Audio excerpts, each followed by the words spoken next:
The sound that began circling our camp on the first night in the Atchafalaya was not made by any animal I had studied, trapped, or skinned in 23 years of working the American frontier, and by the second night I understood with a certainty I cannot adequately explain to this proceeding that it was not circling to investigate us.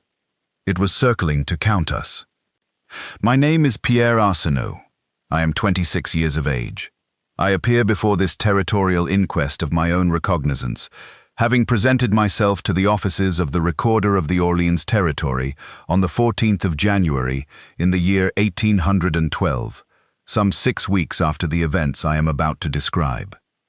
I was employed in the autumn of 1811 as junior surveyor, under the commission of Mr. Harlan Dodd, senior cartographer and expedition lead, contracted by the Territorial Land Office to survey a proposed drainage corridor running southeast through the Atchafalaya Basin toward the lower Teche country.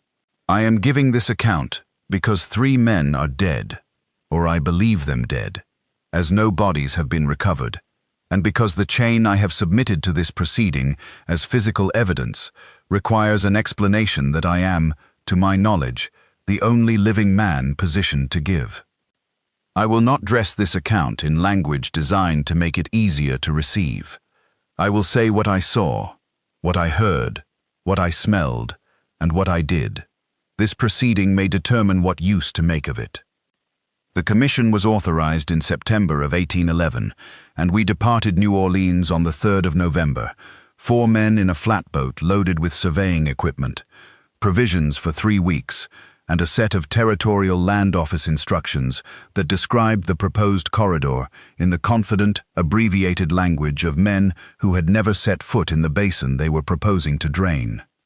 Mr. Dodd led the party. He was 51 years old, a Pennsylvanian by origin with 30 years of cartographic work behind him, a man of exceptional precision and almost no imagination, which I had always considered a professional virtue in a surveyor, and came, during those 3 nights in the basin, to consider a liability of a more mortal kind. The second member of the party was a man named Renaud Gaspard, who served as our chain carrier and camp hand. Gaspard was 34, a Creole from the Lafourche country who had spent a decade as a trapper before taking up work with the Territorial Survey Office. He was the only one among us who had worked the Atchafalaya interior before, and he had not said so until we were already 2 days out of New Orleans. The fourth man was a young assistant named Thomas Whitfield, 19 years old, newly arrived from Virginia, who had been recommended to the land office by a cousin of someone in the recorder's administration, and who had never before spent a night more than 30 miles from a city of any size. I mention these details because this proceeding should understand the composition of the party, and because what happened to each of these men followed, in ways I have had 6 weeks to think about, from exactly who they were.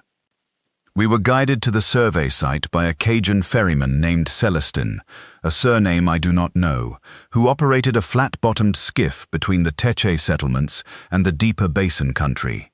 He was perhaps 60 years old. He knew the waterways through the basin by a combination of memory and instinct that I, as a trained surveyor with instruments, found genuinely humbling. He brought us up a narrow channel into the interior Cypress country on the 5th of November, poling in silence for the better part of a day. And it was in the late afternoon of that day, as the channel narrowed to a width where the cypress knees nearly closed the passage on both sides, that he stopped poling and told us he would go no further. What he said precisely, translated from his fractured mixture of French and English, was that the ground ahead had been kept for longer than his grandfather's grandfather could account for, and that the keeping was not a thing that had ended. Mr. Dodd asked him what he meant by kept. Celestin said that the old people of the basin knew the boundary and did not cross it, and that what kept the boundary would know we had crossed it before our first fire was cold. Dodd wrote something in his field notebook, which I believe was a notation about the ferryman's refusal, not about his warning. He then offered Celestine an additional fee to pole us another half-mile up the channel to the stand of ancient bold cypress that the land office map had marked as our staging point. Celestine refused the fee. He did not refuse it with anger. He refused it the way a man refuses something he cannot be compensated enough to take, and there is a difference. He set us ashore with our equipment on a narrow bank of ground that was solid enough to stand on, waited while we unloaded, and then turned his skiff without a word of farewell and poled back the way we had come. We watched him go. Then Gaspard said something, quietly enough that Dodd did not hear, standing behind me as Dodd organized the equipment stacks. He said the ferryman was one of the Tesh Creoles who kept the old arrangements with the Basin country, and that the old arrangements were not superstition. I asked him what he meant by arrangements. He looked at the water where Celestine's skiff had already vanished into the cypress shadow, and then he said only that he had heard about this part of the basin from his father, and had hoped, when the land office hired him, that the proposed corridor was further east. I pressed him, and he said no more about it. I should have pressed harder. I want this proceeding to understand that I know that now. We made the staging camp that first evening on the ground Celestine had left us on, about a quarter-mile short of the ancient cypress stand the land office map had marked. The ground was a low rise of compacted peat and root matter, elevated perhaps 18 inches above the surrounding water level, wide enough for 3 tents and a fire with some clearance at the edges, before the root tangle dropped back to open water and mud. The cypress around us were enormous. I do not know their age. I have worked timber country in Kentucky and the Carolinas, and I have seen old trees, but these were of a different order. Their trunks were 4, 5, 6 feet across at the base, their root systems spreading out from the trunks in dense architectural formations that created a kind of layered floor to the swamp. And their canopy was so complete that even leafless in November they filtered the last light of the afternoon into something dim and gray well before the sun was actually down. I will describe the sound before I describe the night in which it first occurred, because the sound is the thing this proceeding needs to understand clearly. It was a dragging. A slow, wet, rhythmic dragging, as though something heavy was being pulled through saturated mud, or as though a boot, a very large boot, was being lifted partially and then drawn forward through the muck with each step, rather than raised cleanly. The rhythm was consistent. Not the irregular rhythm of an animal moving with animal purpose, not the stumbling rhythm of a man in difficulty. It was deliberate, measured. The intervals between each drag were so regular that once I had heard a full circuit of them, I found myself, God help me, counting them, the way you count the ticks of a clock in a room where you cannot sleep. And it was wet in a way that was not just the sound of water. There was something additional in the quality of the sound, something I have not found adequate language for in 6 weeks of trying. A density, a weight to each drag that suggested the thing making it was very large and very close to the ground. The first night, we had finished establishing camp by dark. The tents were pitched, the fire was going, the equipment was staged and covered against the damp. Dodd had produced his charts of the proposed corridor and was going over the survey plan for the following day's work. Gaspard was cooking salt pork and corn in a pan over the fire. Whitfield was writing a letter, I believe to his mother, by the firelight at the edge of camp, sitting on one of the equipment cases. I remember thinking, in that moment before anything was wrong, that the basin was extraordinarily quiet. I had expected the sounds of the swamp at night, frogs and insects and birds and the small percussion of things moving through water. There was none of it. The basin around our camp was entirely silent, and had been since Celestine's skiff disappeared. I want to note that I registered this absence. It seemed to me strange enough to remark on, and I was about to say something to Gaspard when the dragging began.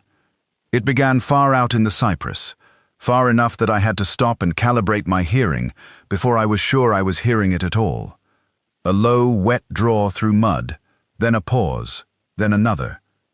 Coming from the northwest quadrant of the surrounding trees, perhaps 60 or 70 yards out by my estimate, though distances in the dark and in still water country are genuinely difficult to judge.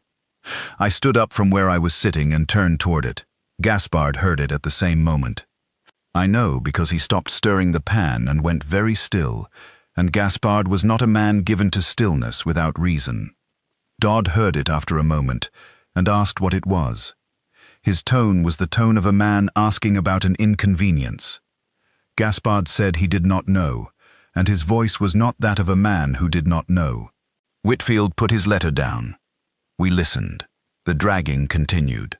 And after perhaps 3 minutes of listening, I began to understand something that made my chest go cold in a way that had nothing to do with the November air. It was not staying in one place. It was moving. Moving in a wide arc around us, not approaching, not retreating, but tracing a perimeter around the camp through the cypress and water and root tangle at a steady pace.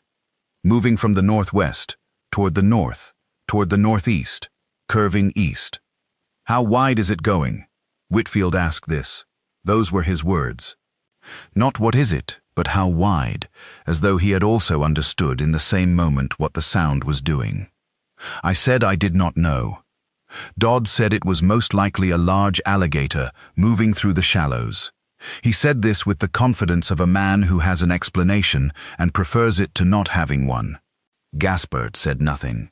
His silence on the subject of Dodd's alligator was more alarming than anything he could have said aloud. The sound continued its arc. By the time it reached the south quadrant, all 4 of us were standing at the edges of the fire, facing out into the dark. The basin was otherwise absolutely silent. No frogs, no birds, nothing moving in the water that we could hear, except for that one slow dragging circuit, coming around the south, moving toward the southwest, completing its turn toward the west. It completed the full circuit in somewhere between 30 and 40 minutes. I cannot be more precise. I did not have my watch in hand for the duration of it. I believe it was closer to 40 minutes. When it stopped on the west side of the camp. It simply ceased. No gradual fading, no last drag followed by nothing. One drag, and then silence. And we stood in that silence for a long time, without speaking. Dodd said we should all get some sleep. He said it was an alligator, or a large beaver dam collapse, disturbing the water. He said this with less conviction than the first time. Gaspard sat back down at the fire. He did not eat his food. He sat with his back to the fire and his face toward the cypress, and I believe he sat that way until sometime before dawn, though I fell asleep myself against my own intentions, and cannot say for certain when he finally lay down. I want to tell this proceeding something about how I slept that night, and in the nights that followed, because I think it is relevant to understanding the state I was in when the decisions were made that I am responsible for. I slept badly, and in short intervals, and each time I woke, I listened immediately for the dragging. On that first night I did not hear it again after it stopped on the western side, but the listening for it was its own experience. The way you come out of sleep already reaching for something with your hearing, already calibrated for a specific sound before you are fully conscious. I want this proceeding to know that by the second morning, I was not the same man who had stepped off the flatboat 2 days before, and that the changes in me were not visible from the outside, but they were complete. At first light on the 6th of November, we discovered that Thomas Whitfield was gone. His tent was intact. His bedroll had been slept in, or at least lay in the configuration of having been slept in, and the blanket was pushed aside rather than thrown, as though he had risen calmly and stepped out. His boots were beside the bedroll, placed neatly together, toes pointing toward the tent's opening. His letter, the one he had been writing to his mother, was on top of the equipment case where he had left it. But Thomas Whitfield was not in the camp. He was not in the adjacent trees. He was not in the water near the bank. We called for him for 20 minutes, Dodd and I, while Gaspard stood at the edge of the camp nearest the western tree line and looked at the ground without participating in the calling. When Dodd went to Gaspard and demanded to know what he was looking at, Gaspard pointed. The surveying chain. It had been laid out the previous evening as a camp boundary marker, a practice of Dodd's from his years of frontier work, anchoring one end to a tent stake on the southwest corner and running it in a straight line toward the tree line to mark the edge of what we considered organized camp space. Whitfield had been responsible for staking the chain's far end into the root matter at the tree line. The chain lay at the tree line end, in the mud at the base of a cypress root. The 3 links nearest the stake were twisted, not broken by corrosion or failure of the metal, which I would have recognized. They were twisted apart, each link bent and deformed in the way that iron is deformed when something grips it and applies force in opposing directions simultaneously. The iron was cold-worked, which requires significant and sustained force. I have submitted this chain to this proceeding, and I ask that it be examined by anyone here who doubts my characterization of the damage, because the damage is self-evident. There were no tracks we could read. The mud at the tree line was churned, but the cypress root structure of the basin does not hold clear prints. We found a disturbance in the root mat that could have been caused by something large passing through, and we found one area, perhaps 8 feet out from the chain's position, where the mud surface was depressed in a pattern that Gaspard looked at for a long time without naming. Dodd's response to Whitfield's disappearance was to call it a possible drowning, a man disoriented in the night stepping off the bank's edge. He said this knowing, and he knew this because I had told him the first evening, that the water adjacent to our camp bank was no more than 3 feet deep for a significant distance in all directions, root-choked and extremely slow-moving, and that a man, even a panicked man, could stand up in it. He noted the disappearance in his field book and said we would report it on our return, and that in the meantime the survey work had to continue. Gaspard looked at Dodd for a moment after he said this. Then Gaspard looked at me. His expression communicated something I understood and filed and did not know what to do with, which was that continuing the survey work was not a reasonable proposition, and that Dodd's insistence on treating each impossible thing as an explicable inconvenience was going to cost us in a specific and final way. I did not say this to Dodd. This is one of the things I am responsible for, that I am prepared to account to this proceeding, and to whoever else asks me about it until I am dead. I want to say here, as clearly as I am able, that the broken chain was the first thing the basin gave us that could not be explained by any means I can accept. A man might disappear in swamp country. Men have drowned, lost themselves, been taken by fever in a night. Thomas Whitfield's disappearance, taken alone, I might have let Dodd's drowning explanation stand, at least partially, at least enough to function. But the chain was something else. I have handled surveying chain every working day for 8 years. I know what failure looks like in the metal. I know what corrosion does, what a stake pull does to a link under tension.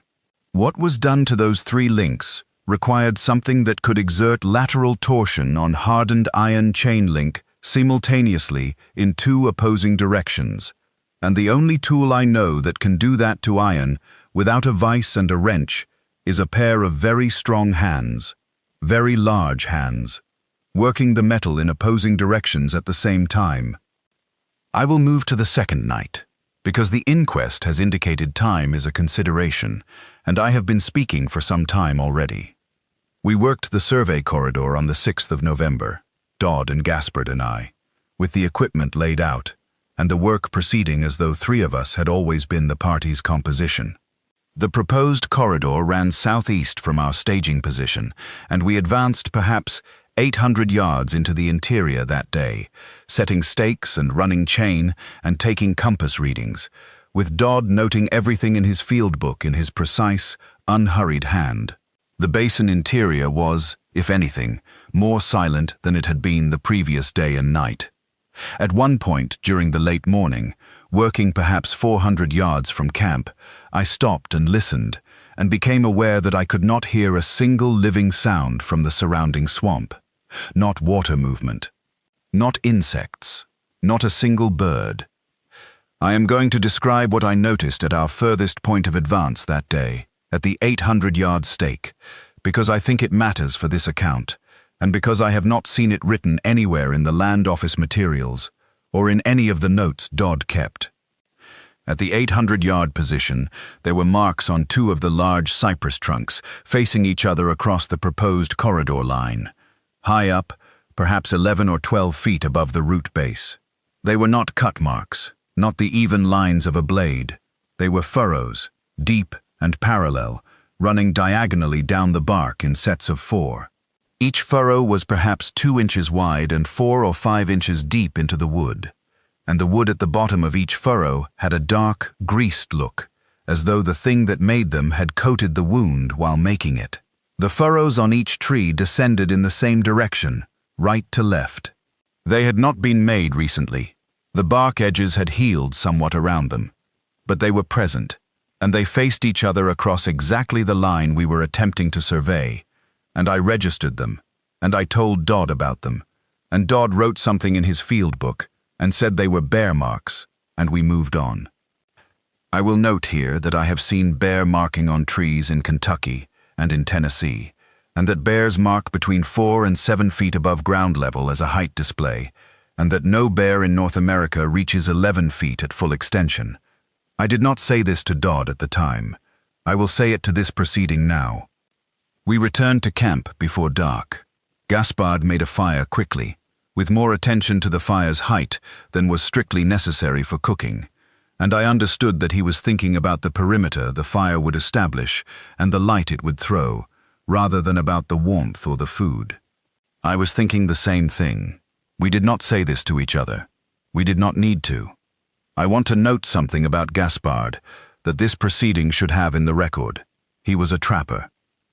He had spent 10 years in Louisiana swamp and bayou country before the survey work, and he was not a man who frightened easily or without cause. I had worked with him on 2 prior survey commissions, and I had seen him handle a wounded bull alligator from a flatboat with less agitation than most men show when they drop a tool. On the evening of the 6th of November, sitting at that fire with Whitfield gone and the day's silence still pressing on us, Gaspard was afraid. Not in the way Whitfield had been afraid, which was the fear of a young man who does not yet know how to sort the real from the imagined. Gaspard was afraid in the way of someone who has arrived at a conclusion after careful consideration of the evidence, and finds the conclusion terrible. He said to me, while Dodd was occupied with his charts, that we needed to go back. He said we needed to leave before the fire went low. I asked him what he meant, what he knew, and he said that the Teche people had a name for what kept the boundary in this part of the basin, and that he had heard it from his father as a warning and not as a story, and that the boundary was not metaphorical. He said the old arrangement was that the basin interior, past the ancient cypress stand, was kept ground, and that kept meant what it said, that something maintained the boundary and collected from those who crossed it. He said the collection was not random. He said it was always one per night until the crossing party had been resolved. I have to stop here for a moment in this account, to be honest with this proceeding about what I did with what Gaspard told me. I believed him. I want to be plain about that. I did not believe him the way a man believes a superstition he finds comforting. I believed him the way you believe something when the evidence has already accumulated to a point where disbelief requires more effort than belief. The chain, the silence, the marks on the trees, Whitfield's boots standing neatly beside his bedroll. I believed Gaspard completely, and I went to Dodd and I told him what Gaspard had said. Dodd's response was recorded in his field book, which was submitted to this inquest along with the chain. I know what he wrote, because I read it over his shoulder. He wrote that the junior surveyor had been influenced by the chain carrier's local superstitions and required steadying.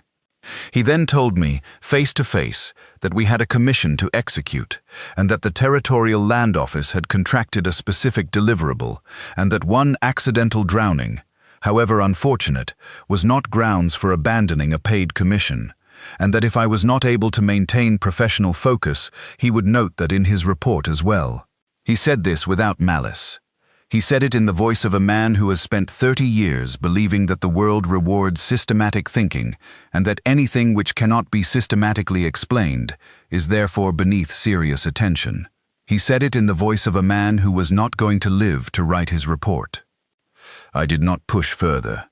I was 26 years old, and he was my senior by 25 years, and he held my professional future in his evaluation. This is the second thing I am responsible for, that I can account to this proceeding. We went to our tents. I believe it was around 8 in the evening, though I cannot be precise. The dragging began at 11. I know this time with more confidence because I had my watch out and I was lying awake in my tent holding it when the sound started. On the first night, it had begun far out, 60 or 70 yards in the cypress.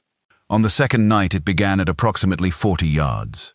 I measured this later, in daylight, by walking out from the camp perimeter in the direction I had judged the sound to originate, counting paces, and I was not surprised to find that the distance was significantly less than the night before.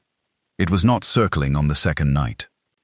This is critical for this proceeding to understand. On the first night, it had completed a full circuit of the camp.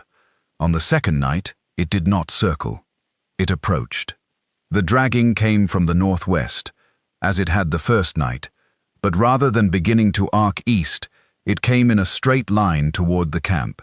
Slowly, with the same measured rhythm, the same weight in each drag, the same impossible regularity.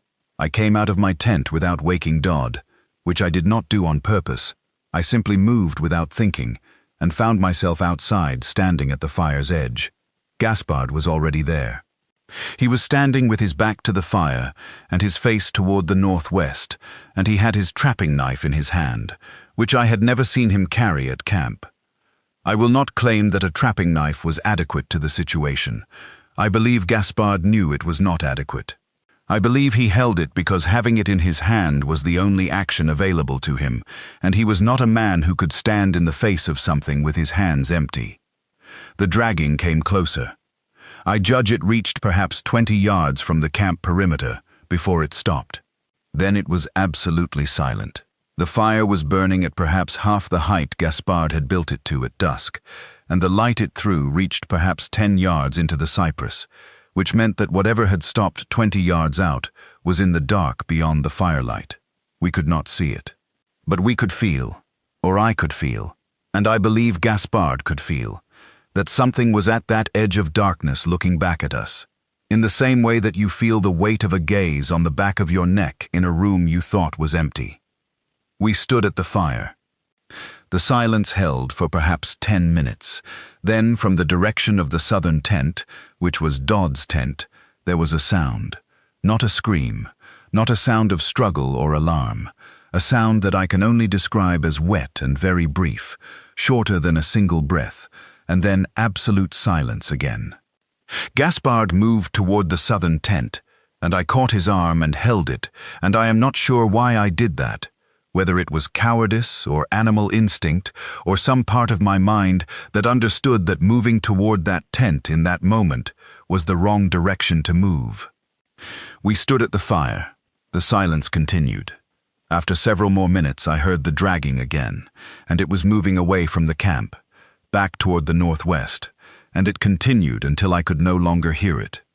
We found, in the morning, that Renaud Gaspard was gone. Not Dodd. Gaspard.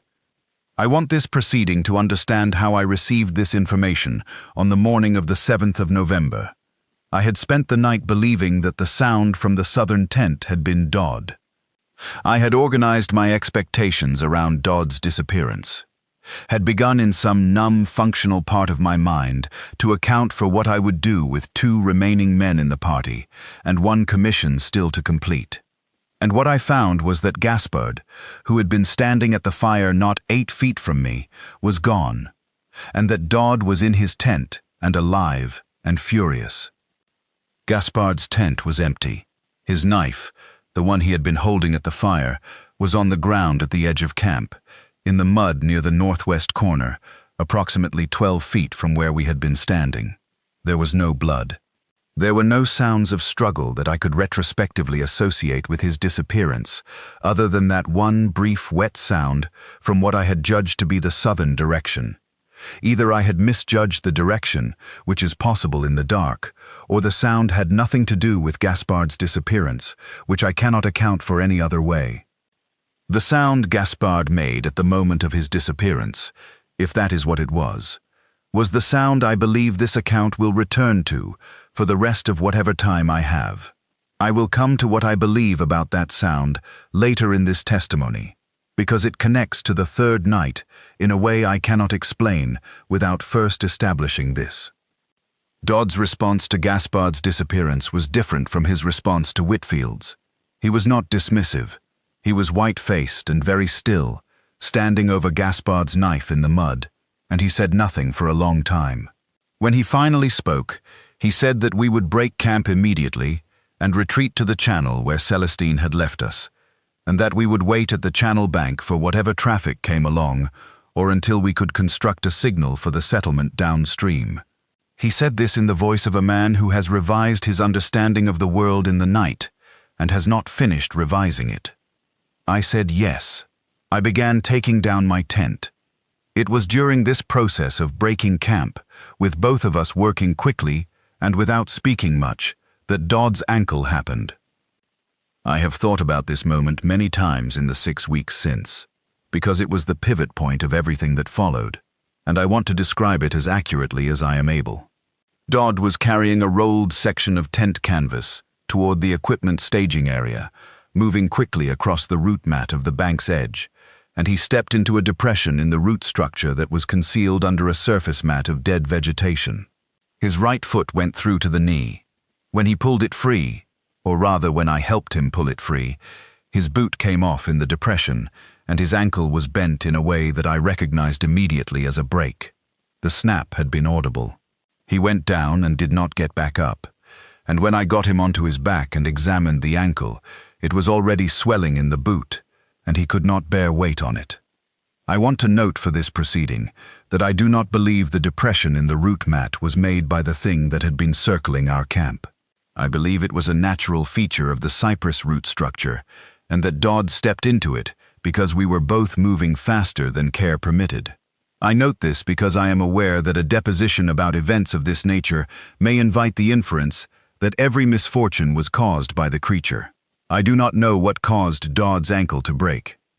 I know that it broke, and that the result of the break was that Dodd could not walk, and that by the time I had his ankle bound as well as I could manage with the supplies at hand, it was mid-morning, and we had not broken camp, and we were not going to reach the channel by nightfall with a man who could not walk. I told Dodd this. He agreed with my assessment in terms of the time and the distance. We had approximately 7 hours of usable light. The channel was, by my best estimate, 1.25 miles through swamp terrain. With a man unable to walk and equipment to manage, that distance would take 5 hours under good conditions. And the conditions in the Atchafalaya on the 7th of November were not good.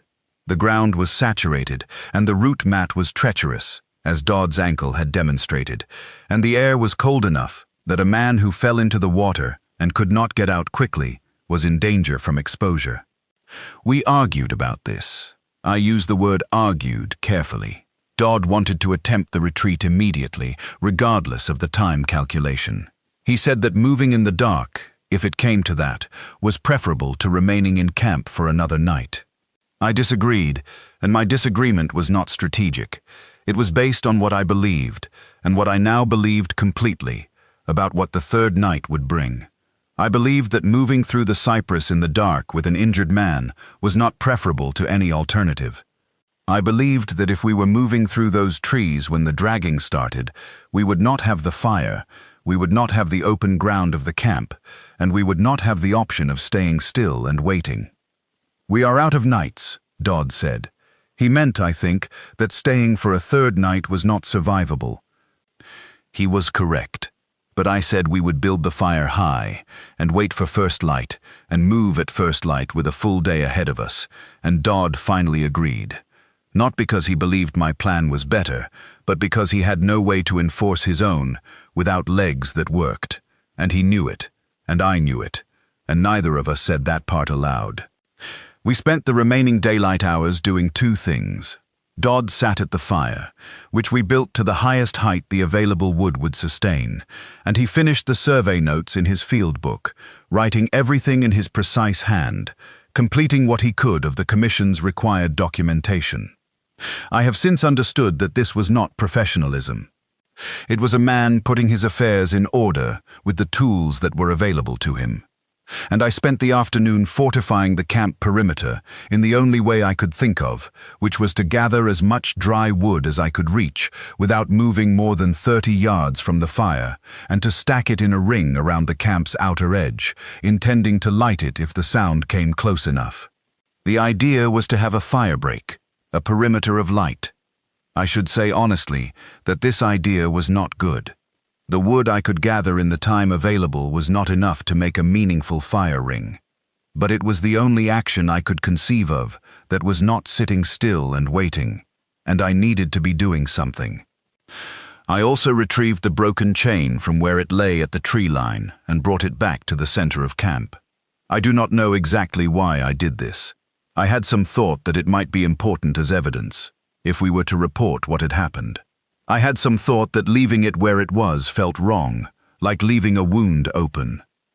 I put it in my coat pocket, the 3 twisted links and the section of chain attached to them, and I kept it there through the 3rd night and every day since, and I have surrendered it to this inquest as instructed, and I will not pretend I was entirely glad to part with it. We ate.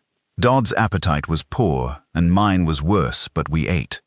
Because I had read enough accounts of men in survival situations to know that eating when food is available is not optional, regardless of circumstance. The fire was very high.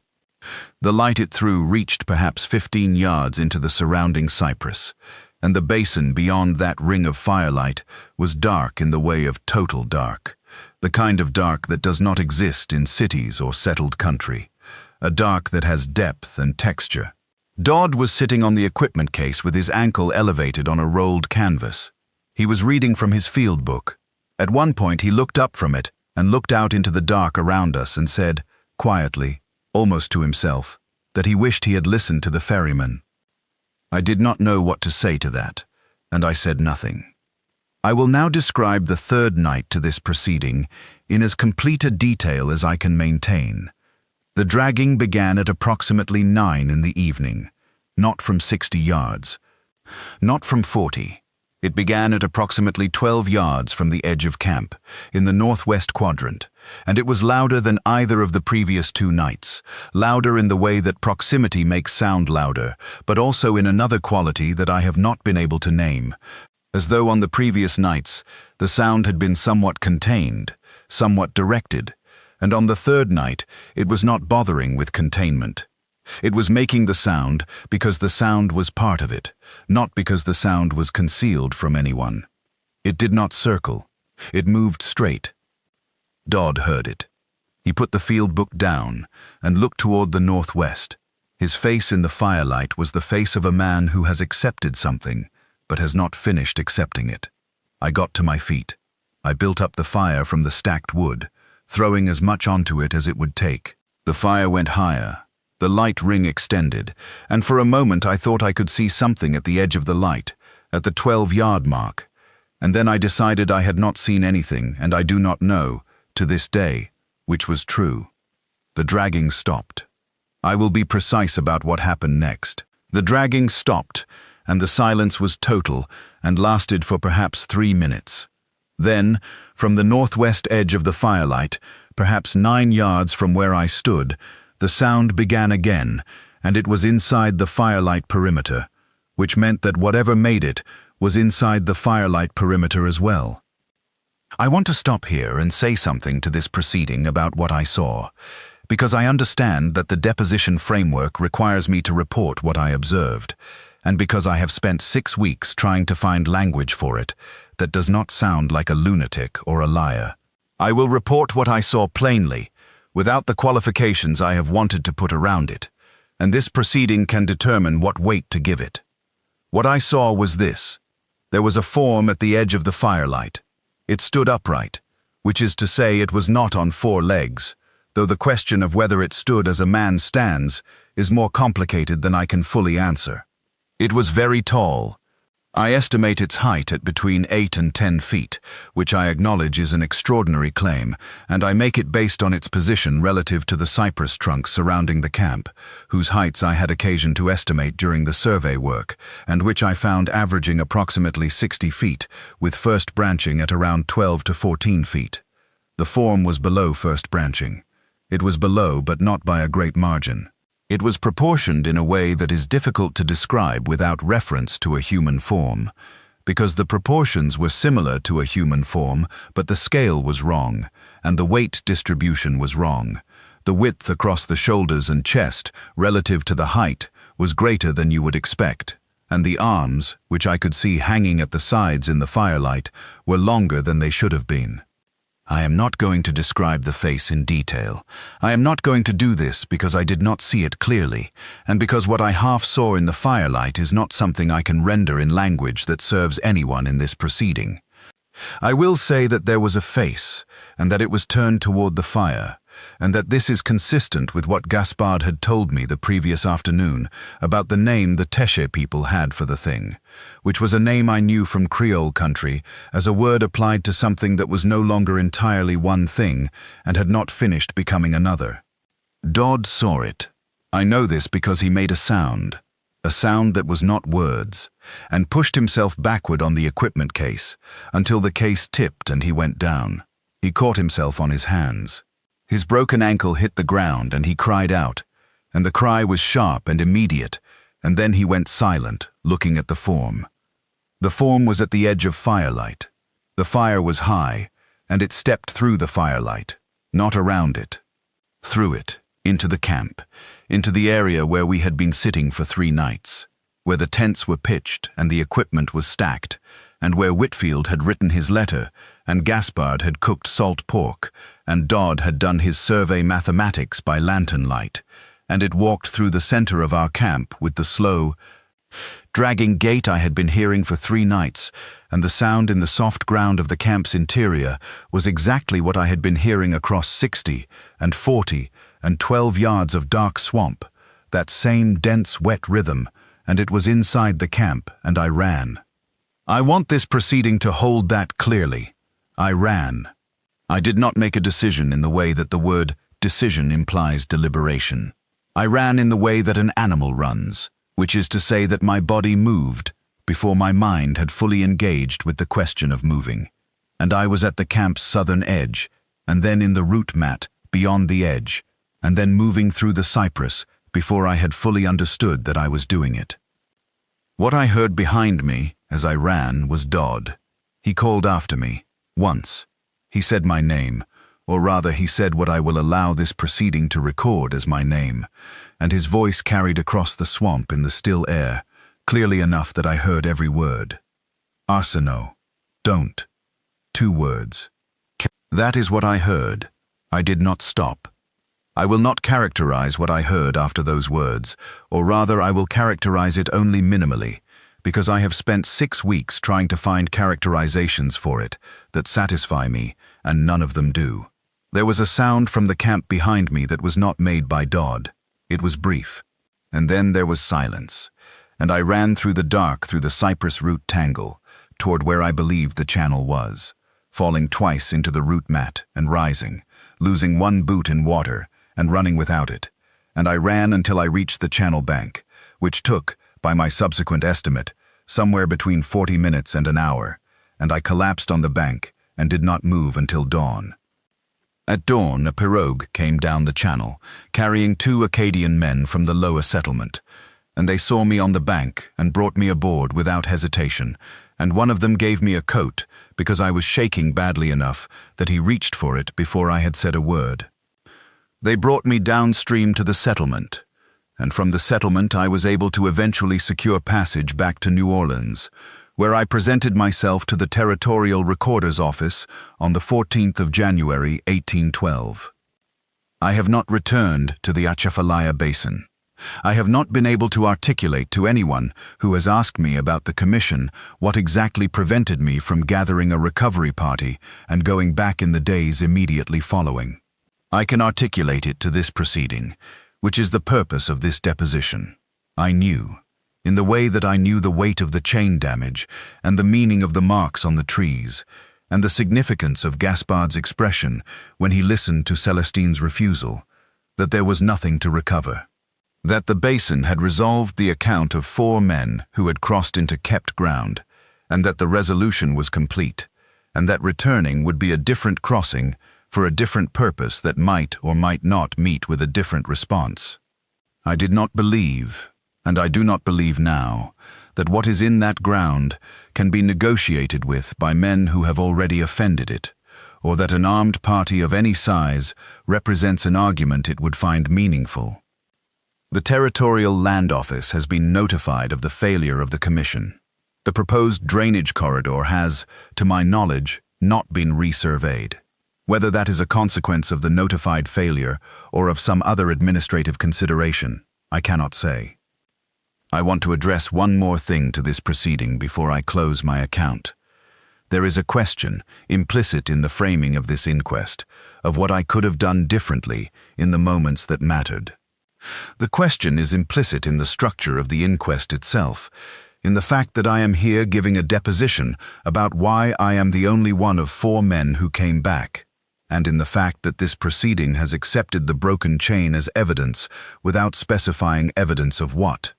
I understand the implication, and I will address it directly. I do not know whether, if I had not run, Dodd would be alive. I have thought about this with the full application of my mind every day for 6 weeks, and I do not know. What I know is that Gaspard stood at the fire on the second night, with his knife in his hand, and he was taken from 8 feet away from me, and that Whitfield disappeared from a tent without a sound of struggle, and that neither of them would have survived by running. I know that I ran, and I am alive, and they are not. I know that Dodd called after me, and I did not stop. And I know that the calculus of whether my running changed his outcome or only changed mine is a calculation I will not finish making for as long as I live. I do not offer this as exculpation. I offer it as the most honest accounting I can give, which is what this deposition requires, and which is the only currency I have left that is worth anything. I have nothing further to add to the record of events. I will answer any specific questions this proceeding wishes to put to me. The chain is submitted as Physical Exhibit 1. The 3 twisted links at the terminal end are the portion I am asking this proceeding to examine. I ask that they be examined by someone with metallurgical knowledge who can speak to the force required to produce that deformation in hardened iron of that gauge, because that force is the most concrete and transferable piece of evidence I have to offer. Whatever name this proceeding prefers to give to what exerted it, the force was real. The iron does not lie, and the iron is all I have that did not stay in the swamp with the rest of them.